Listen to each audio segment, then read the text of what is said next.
வணக்கம் ஃப்ரெண்ட்ஸ், ரெகடிகாசி சீரியலில் இன்னும் எபிசோடில் என்ன நடக்குதுன்னு பார்க்கலாம் வாங்க. ரோஹிணி வழக்கம் போல் இங்கே பாரு கிரிஷ், நீ இந்த மாதிரியே பண்ணிக்கிட்டு இருந்தேன்னா நானும் எங்கேயாவது காணாமல் போயிடுவேங்கிறாங்க. இந்த பாட்ஷாலாம் என்கிட்ட பழிக்காதுன்ற கிரிஷ். ஆஹா, அதெல்லாம் எனக்கு தெரியாது, நான் இருக்க மாட்டேன் இருக்க மாட்டேன் இருக்க மாட்டேன் அப்படின்னு கத்த ரோஹிணிக்கு ஹைப்பர் டென்ஷன் ஆயிடுது. ஏய், எத்தனை தடவை சொல்றது உனக்கு அப்படின்னு பயங்கர ஃபோர்ஸோட அடிக்க போறாங்க. அப்போ உங்க ஃப்ரெண்டு மகேஸ்வரி வந்து தடுத்துடுறாங்க. ரோஹிணிக்குன்னு அடிமைகள் சிக்கிக்கிட்டே தான் இருக்காங்க. முதல்ல வித்யா, இப்ப மகேஸ்வரி. கொஞ்சம் தள்ளி ரோஹிணியை இழுத்து விட்டுட்டு, ஏய் லூசாடி நீ, அடிக்காதன்னு சொல்றேன்ல. எல்லா குழந்தைங்களும் இந்த வயசுல கேட்கறது தானே அவனும் கேட்குறான். அவனுக்கும் உன் கூட இருக்கணும்னு ஏக்கம் இருக்காதா அப்படின்னு மகேஷ் கேட்க ரோஹிணி ரொம்பவே உடைஞ்சு போய் அங்க இருக்க சோஃபால உட்கார்ந்துடுறாங்க. அவங்க அழுதுட்டு இருக்கதை பார்த்து ஒரு பக்கம் கிரிஷும் இன்னொரு பக்கம் மகேஷும் என்ன பண்றதுன்னு தெரியாம நின்றுட்டு இருக்காங்க. மகேஷால ரோஹிணியை கன்வின்ஸ் பண்ண முடியாது, ஆனா கிரிஷை கன்வின்ஸ் பண்ண ட்ரை பண்றாங்க. பாரு கிரிஷ், உன்னால உங்க அம்மா எப்படி அழறாங்க, நீ இப்படி அடம் பிடிச்சிட்டு இருந்தா அம்மா இப்படிதான் அழுவாங்க, அது உனக்கு ஓகேவான்னு கேட்க அப்படின்னு கிரிஷ் தலையசைக்க, அம்மா அழக்கூடாதுன்னா நீ அந்த ஸ்கூல்ல தான் இருக்கணும், நீ அம்மாவுக்காகவாவது அந்த ஸ்கூல்ல இருக்கியா அப்படின்னு மகேஷ் கேட்க கிரிஷ் எந்த பதிலும் சொல்லாம நிக்கிறாரு. அழுதுகிட்டு இருக்க அம்மாவையே கொஞ்ச நேரம் பாக்குறவரு பக்கத்துல வந்து, அம்மா அழாதம்மா, நான் அடம் பிடிக்கலம்மா, நான் உன்னை தொல்லை பண்ண மாட்டேம்மா, அழாதம்மா, சாரிம்மா அப்படின்னு கிரிஷ் அவங்க அம்மா கையை பிடிச்சிக்க ரெண்டு பேரையும் மாறி மாறி பார்க்குற மகேஷ், உங்க ரெண்டு பேரையும் பார்த்தா பாவமா தாண்டி இருக்கு, ஆனா என்ன பண்றதுன்னு தெரியல, ஆனா ரொம்ப நாளைக்கு நீ இப்படியே கிரிஷை சமாளிக்க முடியாது, அவன் வளர்ந்துகிட்டு இருக்கான், அதையும் நீ யோசி அப்படின்னு மகேஷ் சொல்லிக்கிட்டு இருக்க கிரிஷ் அவங்க அம்மாவோட தோல்ல சாஞ்சிக்கிறாரு. நைட் ஆகுது, வீட்டில் மீனா துணியெல்லாம் மடிச்சிட்டு இருக்க மீனான்னு கூப்பிட்டுக்கிட்டு வர்றாரு முத்து. ஏங்க வாங்க, என்னங்க இவ்வளவு லேட்டா வந்திருக்கீங்கன்னு கேக்குறாங்க மீனா. அது பெருங்களத்தூர் வரலும் போயிருந்தேன் மீனா, அந்த பார்ட்டி வேற, கொஞ்சம் வெயிட் பண்ணுங்க, திரும்ப வந்துடுறோம், கொண்டு போய் சைதாப்பேட்டையில விட்டுருங்கன்னு சொன்னாங்க, சீக்கிரம் வந்துருவாங்கன்னு வெயிட் பண்ணேன், ஆனா 1.5 மணி நேரம் வெயிட் பண்ண வச்சுட்டாங்க, சரி நம்மளை நம்பி வந்துட்டாங்க, எப்படி விட்டுட்டு வர முடியும், அதான் கூட்டிட்டு வந்து டிராப் பண்ணிட்டு வந்துட்டேங்கிறாரு முத்து. சரி வாங்க சாப்பிடலான்னு மீனா கிச்சன் பக்கம் போக அப்படின்னு ரிஃப்ரெஷ் ஆக போறாரு முத்து. சீதா ஏதாவது ஃபோன் பண்ணாலான்னு முத்து கேட்க, இல்லையே என்னாச்சுங்கன்னு திரும்பி வந்து கேக்குறாங்க மீனா. அதை ஏன் கேக்குற மீனான்னு முத்து சொல்லிட்டு இருக்கும் போதே, ஏங்க நீங்க தானே கேட்டீங்க, அப்புறம் ஏன் கேக்குறேன்னு கேக்குறீங்க அப்படின்னு மீனா கேட்க, ஐயா அது இல்ல, ஒரு சம்பவம் நடந்துருச்சுன்னு முத்து சொல்ல, என்னாச்சுன்னு பதறாங்க மீனா. யாரோ 3 பேர் அருணை பிடிச்சி அடிச்சிட்டு இருக்க முத்து அந்த வழியா போனதும் அடிபட்டு கீழே விழுந்த அருணை காப்பாத்திட்டு மற்ற 3 பேரையும் உதச்சி அருணை தூக்கி விட்டு வாங்க ஆஸ்பத்திரிக்கு போலான்னு சொன்னதும் அவர் வெடுக்குன்னு கையை எடுத்துக்கிட்டது. சரி கார் எடுத்துட்டு வரேன்னு முத்து வர, அதுக்குள்ள வண்டி எடுத்துக்கிட்டு அருண் கிளம்பிட்டதுன்னு எல்லாத்தையும் சொல்லி முடிக்கிறாரு முத்து. ஏங்க இப்ப அவருக்கு என்னதாங்க ஆச்சு அப்படின்னு மீனா கேட்க, அந்த பொறுக்கி பசங்க ஓடிட்டானுங்க, அருணுக்கு தான் நெத்தியில அடிபட்டுருச்சு, இதுல அவன் டியூட்டிலையும் இல்ல, எதுக்கு தேவையில்லாம அவனுங்களை மடக்கி கேள்வி கேட்டுக்கிட்டு அப்படின்னு முத்து சொல்ல, இதெல்லாம் அவரோட வேலை தானே, ஏதோ பழக்கத்துல போய் கேட்டிருப்பாரு அப்படின்னு மீனா சொல்ல, சரி இருந்துட்டு போகட்டும், அவனுங்களை கூப்பிட்டு சும்மா பேசி விட்டுருக்க வேண்டியது தானே, இவன் அவனுங்களை நல்லா மிரட்டி விட்டுருப்பான் போல, அதான் அவனுங்க போட்டு அடியடின்னு அடிக்க ஆரம்பிச்சிட்டானுங்க, நான் மட்டும் சரியான நேரத்துக்கு போகலன்னு வையேன் அவனோட கைய காலை உடைச்சிருந்திருப்பானுங்க அப்படின்னு முத்து சொல்ல, ஐயோ நல்ல வேலை, நீங்க கரெக்டான நேரத்துக்கு போய் அவரை காப்பாத்திட்டீங்க, கடவுளா பார்த்துதாங்க உங்களை நல்ல நேரத்துக்கு அங்க அனுப்பி வச்சிருக்காரு, உங்களுக்கு எதுவும் அடிப்படல இல்ல அப்படின்னு மீனா பதட்டமா சொல்றாங்க. எனக்கெல்லாம் ஒன்றும் அடிப்படல மீனா, எனக்கு என்ன சண்டை போடுறதெல்லாம் புதுசா என்ன அப்படின்னு முத்து சொல்ல, அதுதானே பார்த்தேன், சண்டை போடுறதுன்னா உங்களுக்கு தான் சக்கரை பொங்கல் சாப்பிடுற மாதிரி ஆச்சு, உங்களுக்கு ஏதாவது அடிபட்டிருந்தா என்ன ஆகுறது அப்படின்னு மீனா சொல்ல, சண்டையில கிளியாத சட்டையே இல்லைன்னு சொல்லுவாங்க தெரியுமா மீனா, எனக்கு பாரு சட்டை கூட கிளியில அப்படின்னு இந்த பக்கமா அந்த பக்கமா திருப்பி காமிக்க, உங்களுக்கு இதெல்லாம் காமெடியா போச்சுல்ல அப்படின்னு மீனா கேட்க, காமெடி எல்லாம் இல்லம்மா, நாம எப்பவுமே ஹீரோ தான், இன்னைக்கு கூட பாத்தியா கரெக்டான நேரத்துல கரெக்டா அங்க போய் நின்னோம்ல, இந்த சினிமாவில எல்லாம் அப்படிதானே, டான்னு மேல இருந்து ஹீரோ குதிச்சு வருவாருல்ல அப்படின்னு முத்து கண்கள் மின்ன சொல்ல, எப்படியோ 2 பேரும் பேசிக்கிட்டீங்க இல்லைங்கிறாங்க மீனா. எங்க பேசணும், காப்பாத்தின எனக்கு ஒரு நன்றி கூட சொல்லல அவன் அப்படின்னு முத்து சொல்ல, ஷாக் ஆகுற மீனா, என்னங்க சொல்றீங்க, நிஜமாவா, ஒரு நன்றி கூடவா சொல்லல அப்படின்னு கேட்க, எங்க சொன்னா, அவன் பாட்டுக்கு நெத்தில இருக்க ரத்தத்தை தொடச்சிக்கிட்டு போய்கிட்டே இருக்கிறான் அப்படின்னு முத்து சொல்ல, என்னங்க இவ்வளவு கஷ்டப்பட்டு காப்பாத்தி இருக்கீங்க, ஒரு நன்றி கூட சொல்லாம போயிருக்காரு அப்படின்னு மீனா கொஞ்சம் அதிர்ச்சியாவே கேட்க, அது சரி பரவாயில்ல விடு மீனா, அந்த இடத்துல அருண் இல்ல வேற யார் இருந்தாலும் நான் காப்பாத்தி தான் இருப்பேன். அதுவும் இல்லாம அவன் சீதாவோட புருஷன், அதனால கண்டிப்பா அவனை காப்பாத்தி இருப்பேன் அப்படின்னு முத்து ரொம்பவே பெருந்தன்மையா சொல்ல மீனா ஒரு மாதிரி பார்த்துட்டு இருக்காங்க. என்ன ஒண்ணு, நான் நன்றியெல்லாம் எதிர்பார்த்து எதுவும் செய்யறது இல்ல. என்ன, எங்க 2 பேருக்கும் பேச்சுவார்த்தையே இல்ல. என்னைய அவன் எப்பவுமே எதிரியாவே நினைச்சிட்டு இருக்கிறான். சரி, இந்த மாதிரி சந்தர்ப்பத்திலேயாவது முத்து வந்தானே, ஹெல்ப் பண்ணானேன்னு நினைச்சு பார்க்கல பாத்தியா அப்படின்னு கொஞ்சம் கண்ணுல வலியோட சொல்றாரு. அவருக்கு அப்படி என்னதாங்க கோவம்? இன்னைக்கு நீங்க அவரோட உயிரையே காப்பாத்தி இருக்கீங்க. சீதாவுக்கு தெரிஞ்சா அவளே கேள்வி கேட்பாங்கிறாங்க மீனா. மீனா, நீ பாட்டுக்கு சீதா கிட்ட இதெல்லாம் சொல்லிட்டு இருக்காத, அப்புறம் அவங்களுக்குள்ள ஏதாவது சண்டை வந்துட போகுது. சீதா கேள்வி கேட்பா, இவன் வேற கொஞ்சம் ஈகோ பிடிச்சவன், நம்மளால அவங்க சந்தோஷம் கெட்டக்கூடாது மீனா. அதுவும் இல்லாம அவன் அடி வாங்கி அவனை நான் காப்பாத்தினேன்னு சொல்றது அவனுக்கு ஒரு மாதிரி உறுத்தும். இதெல்லாம் எதுக்கு மீனா சொல்லிக்கிட்டு, இதெல்லாம் அப்படியே விட்டுறணும். என்ன, அவன் கொஞ்சம் சகஜமா பேசியிருந்தா நானும் கொஞ்சம் சகஜமா பேசியிருப்பேன், அப்படியே சண்டையெல்லாம் சரியா இருந்திருக்கும். ஒன்னா எல்லாரும் ஒரே குடும்பமா அது அப்படின்னு ஏக்கத்தோட மனசுல இருக்கத சொல்லிட்டு முத்து நிமிந்து பார்க்க மீனா அவரையே பார்த்துட்டு நிக்கிறாங்க. மீனாவோட முகத்தை பாக்குறவரு, நான் வேற சீரியஸா இதெல்லாம் பேசிட்டு இருக்கேன்ல, இதெல்லாம் விடு, சீதா நல்லா இருந்தா போதும், நான் போய் ட்ரெஸ் மாத்திட்டு வந்துடுறேன்னு கிளம்புறாரு. இதுக்கு என்னதான் முடிவு? 2 பேரும் ஏன் இப்படி வடத்து ரூமும் தென்து ரூமா இருக்காங்கன்னு மீனா யோசிச்சுட்டு இருக்காங்க. சீதா ரூம்குள்ள இருந்து வெளியே வர, அருண் வெளியில இருந்து உள்ளர வர்றாரு. அவரோட நெத்திய பார்த்துட்டு, ஏங்க என்னங்க இது, நெத்தியில என்ன காயம் அப்படின்னு சீதா படபடக்க, அதெல்லாம் ஒண்ணும் இல்ல சீதாங்கிறாரு அருண். அத்தை அப்படின்னு சீதா கூப்பிட, ஏய் எதுக்கு அவங்க எல்லாம் கூப்பிடுறேங்கிற மாதிரி அருண் சொல்லிட்டு இருக்கிறதுக்குள்ள அருண் அப்படின்னு அவங்க அம்மா வந்து நிக்கிறாங்க. அவங்களும் பையனோட நெத்திய பார்த்துட்டு, டேய் என்னடா ஆச்சுங்கிறாங்க. ஒன்றும் இல்லை, 2 பேரும் டென்ஷன் ஆகாதீங்க, ஒன்றும் இல்லைன்னு டாக்டர் சொல்லிட்டாரு அப்படின்னு அருண் சொல்ல, என்னடா சாதாரணமாக சொல்ற, எனக்கு மனசெல்லாம் பதறுது, இப்படி அடிபட்டு வந்து நிக்கிறேன்னு அவங்க அம்மா கேக்குறாங்க. ஏங்க பைக்ல இருந்து தவறி கீழே விழுந்துட்டீங்களா அப்படின்னு சீதா கேட்க, அதெல்லாம் இல்ல சீதா, எதுக்கு சொல்லிக்கிட்டு, வேண்டாம் விடுங்கிறாரு அருண். ஏய் என்னாச்சுன்னு சொல்லுடான்னு அவங்க அம்மா கொஞ்சம் அதட்டலா கேக்குறாங்க. இல்லம்மா, சொன்னா சீதா மனசு கஷ்டப்படும், இதை இப்படியே விட்டுருங்க, எதுவும் கேட்காதீங்கன்னு அருண் ஒரு தூண்டில வீசிட்டு போக உடனே சீதாவுக்கு சுறுசுறுன்னு வந்துருது. நில்லுங்க, என்ன நடந்துச்சுன்னு சொல்லுங்கன்னு போறவர் கைய பிடிச்சி இழுத்து பிடிச்சி கேக்குறாங்க சீதா. அருண், எதையும் மறைக்காத, உண்மையை சொல்லு, எப்படி அடிபட்டுச்சுன்னு அவங்க அம்மாவும் கேக்குறாங்க. தானா படலமா, சில பேர் அடிச்சுட்டாங்க அப்படின்னு அருண் சொல்ல 2 பேரும் அதிர்ச்சியாகி இன்னும் கொஞ்சம் பக்கத்துல வர்றாங்க. ஆ அப்படின்னு சீதா ஒரு ரியாக்ஷன் கொடுக்க, என்னடா சொல்ற, யார் உன்னை அடிச்சது அப்படின்னு அவங்க அம்மா கேட்க, அது யாரும் இல்லம்மா விடுங்க அப்படிங்கிறாரு அருண். ஏங்க உண்மையை சொல்லுங்க, யார் அடிச்சது அப்படின்னு சீதா கேட்க, நான் ரோட்ல போயிட்டு இருக்கும்போது முத்துவுக்கு வேண்டப்பட்ட 3 பேரு ஹெல்மெட் இல்லாம ரோட்ல வண்டியில வந்தாங்க அப்படின்னு அருண் ஆரம்பிக்க, மாமாவுக்கு தெரிஞ்சவங்களா அப்படின்னு சீதா கேக்குறாங்க. அப்ப ரோட்ல யார் ஹெல்மெட் போடாம போனாலும் அது முத்துவுக்கு தெரிஞ்சவங்க தான் போல. அதுதான் அருணோட கணக்கு. நான் அவங்கள முத்துவோட பார்த்துருக்கேன். நான் டியூட்டி முடிச்சுட்டு வந்துகிட்டு இருந்தேன், உனக்கு ஏதாவது சாப்பிட வாங்கலாமேன்னு அந்த பக்கம் போனேன், அப்போ இப்படி ஆயிடுச்சுங்கிறாரு அருண். டேய் நீ சொல்றது எனக்கு எதுவுமே புரியலடாங்கிறாங்க அவங்க அம்மா. அருண் அப்படியே மென்னு முழுங்குற மாதிரி நின்றுட்டு இருக்க, சொல்லுங்க மாமாவா, மாமாவுக்கு என்ன ஆச்சு அப்படின்னு சீதா கேட்க, சீதா இப்பதான் கொஞ்சம் கொஞ்சமா பிரச்சனை எல்லாம் சரியாயிட்டு இருக்கு, உனக்கு தாலி பறிக்கி போடுற ஃபங்க்ஷனுக்கு கூட எல்லாரும் வந்திருந்தாங்க, அப்படியே எல்லாம் சரியாயிடும், அதோட விட்டுருவோமேங்கிறாரு அருண். உடனே சீதா ரொம்பவே உரிமையா, என்கிட்ட எதையும் மறைக்காதீங்க, உண்மையை சொல்லுங்க, மாமா என்ன பண்ணாருன்னு கோவமா கேக்குறாங்க. அருண் கொஞ்சம் நிதானிக்க 2 பேரும் அவரையே பார்த்துட்டு இருக்காங்க.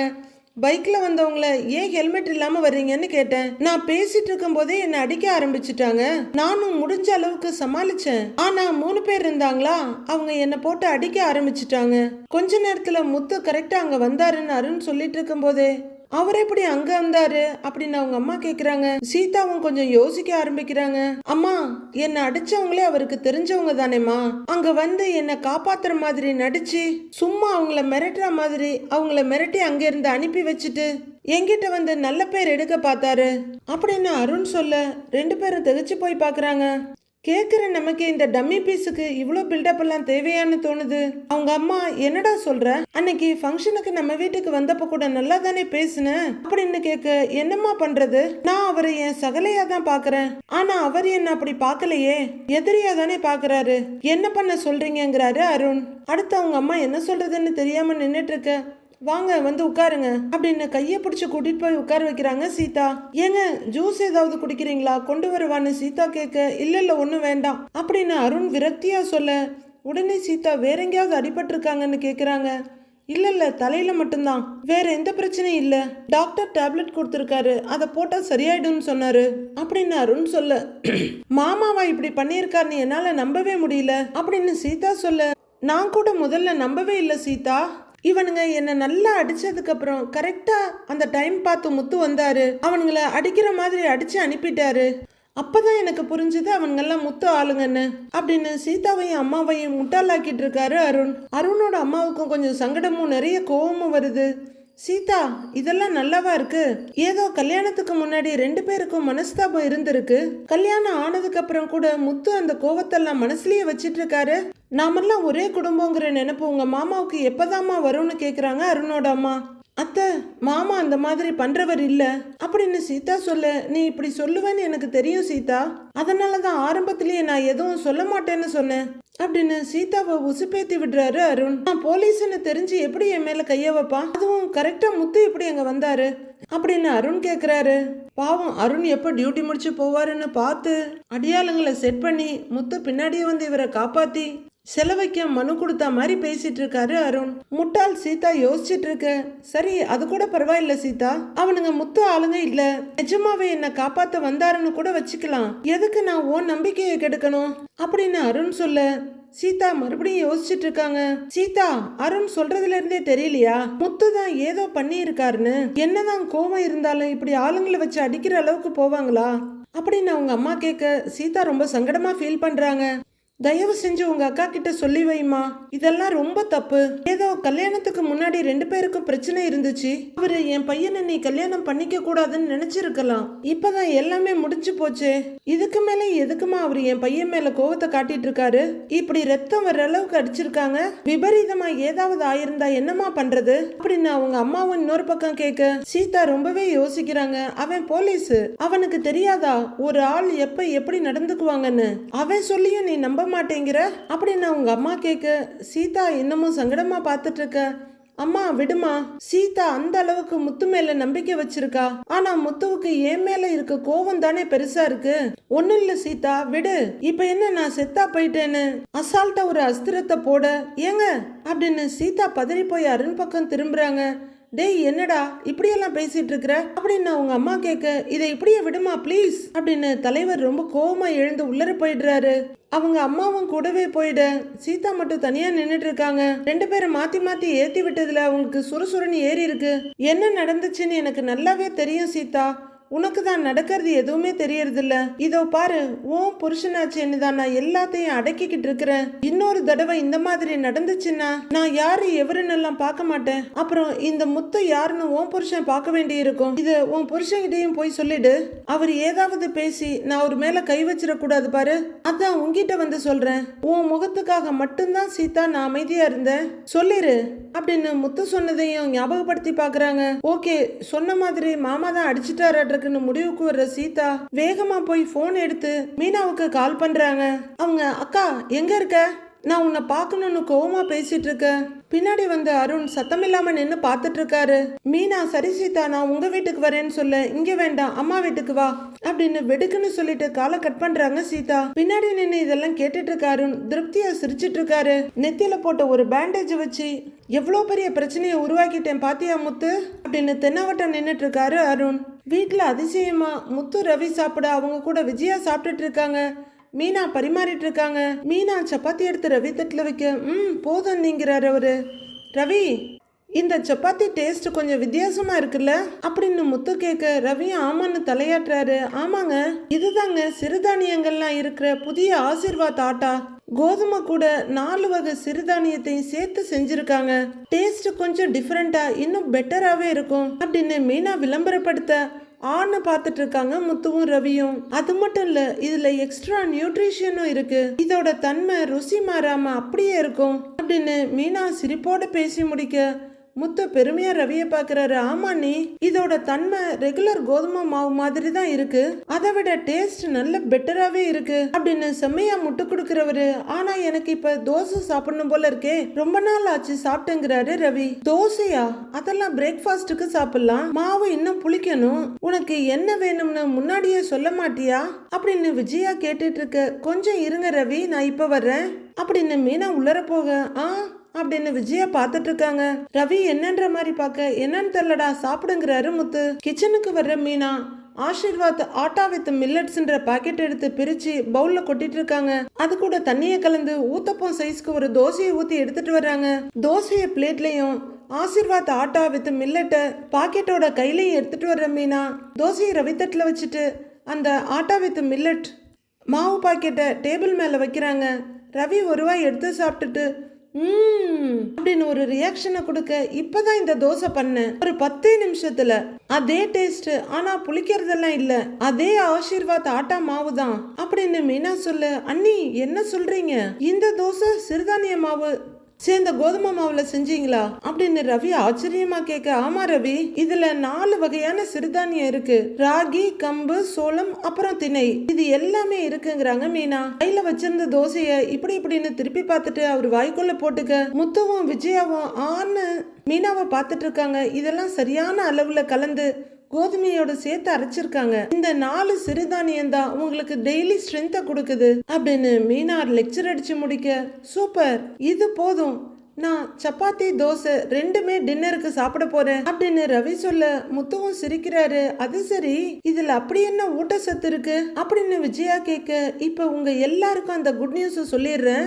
இதுல நார்ச்சத்து, புரோட்டீன், மெக்னீசியம், இரும்பு சத்து, அப்புறம் உடம்புக்கு தேவையான நல்ல கொழுப்பும் நிறைய இருக்கு அப்படின்னு மீனா கெமிஸ்ட்ரி கிளாஸ் எடுத்து முடிக்க 3 பேரும் முட்டைக்கண்ணு வெளியே வர்ற அளவுக்கு ஆன்னு பார்த்துட்டு இருக்காங்க. கூடவே சேச்சுரேட்டட் ஃபேட்டும் கம்மியா இருக்கு அப்படின்னு மீனா அடிஷனல் இன்ஃபர்மேஷன் கொடுக்க. இதுல நியூட்ரிஷனும் எக்ஸ்ட்ரா டேஸ்டும் நிறையவே இருக்கு, இதுக்கு மேல என்ன வேணும்? அப்ப எல்லாருமே வின் பண்ணியாச்சு, நம்ம குடும்பத்துக்கு ஒரு முழுமையான தீர்வு. அண்ணி, எனக்கு இப்ப 1 டஜன் சப்பாத்தியும் 1 டஜன் தோசையும் கிடைக்குமா அப்படின்னு ரவி கேட்க. மத்த 3 பேரும் விழுந்து விழுந்து சிரிக்கிறாங்க. குடும்பத்துக்கான முழுமையான தீர்வை ரவியை கண்டுபிடிச்சு சொல்லிட்டதுனால இனிமே விஜயா வீட்டுல எப்பவும் சப்பாத்தியும் தோசையும் மட்டும்தான். மனோஜ் ஷோரூம்ல உட்கார்ந்துட்டு இருக்க. இன்னொரு பக்கத்துல இருந்து ரோஹிணி வந்துட்டு இருக்காங்க. வெளியில இருந்து உள்ளர வர்ற பார்க் ஃப்ரெண்டு, ஹலோ ப்ரோங்க, வாங்க ஃப்ரெண்டு உட்காருங்கிறாரு மனோஜ். பெரிய பிசினஸ் மேன் ஆயிட்ட, சீஃப் கெஸ்டா கூப்பிட்டா வரமாட்டேங்கிற அப்படின்னு சொல்லிக்கிட்டே சந்தோஷ் உட்கார. சாரி ப்ரோ, அன்னைக்கு ரோஹிணிக்கு உடம்பு முடியல, அதான் வர முடியாம போயிடுச்சு அப்படின்னு மனோஜ் சொல்ல. அட என்னையா நீ, அன்னைக்கு அங்க உன் பேரை போட்டு பெரிய பெரிய பேனர்லாம் வச்சிருந்தாங்க தெரியுமா, தொழிலதிபர் மனோஜ் அவர்களே வருக வருகன்னு பேனர்லாம் இருந்துச்சு அப்படின்னு சந்தோஷ் சொல்ல. அப்படியா ப்ரோ அப்படின்னு மனோஜ் கேட்க. ஆமா, நீ மட்டும் வந்து பேசியிருந்தேன்னு வச்சுக்கேன், அந்த வீடியோவை சோசியல் மீடியால போட்டு ப்ரமோட் பண்ணியிருக்கலாம், உன் கடை பேரும் நல்லா வெளியில தெரிஞ்சிருக்கும், கடைக்கும் கஸ்டமர் அதிகமா வந்திருப்பாங்க, நல்ல சான்ஸை மிஸ் பண்ணிட்டியே அப்படின்னு பார்க் ஃப்ரெண்டு சொல்ல. மனோஜ் ரோஹிணிய பாக்குறாரு. சாரிங்க, மனோஜ் மேல தப்பு இல்ல, எனக்கு மயக்கம் வர்ற மாதிரி இருந்துச்சு, அதான் என்ன பண்றதுன்னு தெரியல, அவருக்கு கால் பண்ணேன், சரி நீங்க போயிட்டு வாங்கன்னு தான் சொன்னேன் அப்படின்னு ரோஹிணி சொல்ல. பரவாயில்ல சிஸ்டர், பாத்துக்கலாம், உங்களுக்கு உடம்பு சரியில்லைன்னு நியூஸ் கிடைச்சிருச்சுன்னா மனோஜ் ஐநா சபையில கூட பேச போக மாட்டாரு அப்படின்னு பார்க் ஃப்ரெண்டு பெருமையா சொல்ல. நானே அதை மனசுல வச்சுதானே அந்த டிராமாவை பண்ணினேன் அப்படின்னு ரோஹிணி மைண்ட் வாய்ஸ்ல பேசிக்கிறாங்க. மைண்ட் வாய்ஸை விட்டு நார்மல் வாய்ஸ்ல பேசியிருந்தா ரொம்பவே நல்லா இருந்திருக்கும். அப்புறம் ப்ரோ, சீஃப் கெஸ்டா யார் வந்தாங்க அப்படின்னு மனோஜ் கேட்க. நீ வரலன்னு சொல்லிட்ட, அப்புறம் சீஃப் கெஸ்ட வாங்க கடைக்கா போக முடியும், கடைசியில என்னையவே கூப்பிட்டு பிரைஸ் கொடுக்க சொல்லிட்டாங்க, நான் தான் பசங்களுக்கு போய் பிரைஸ் கொடுத்தேன்னு சந்தோஷ் சொல்லிக்கிட்டு இருக்க. போயிட்டு இருந்த ரோஹிணி அப்படியே திரும்பி பாக்குறாங்க.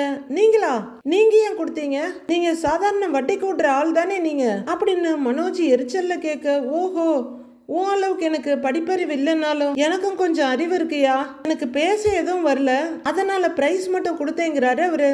மனோஜுக்கு பயங்கர டென்ஷன் ஆகுது. சே, நான் வந்திருக்கணும் ப்ரோ, மிஸ் பண்ணிட்டேன், என்ன பண்றது, ரோஹிணிக்கு உடம்பு சரியில்லாம போயிடுச்சு, ஒரு பக்கம் என்ன வேற நாய் கடிச்சிருச்சு அப்படின்னு மனோஜ் பேசிட்டு இருக்க.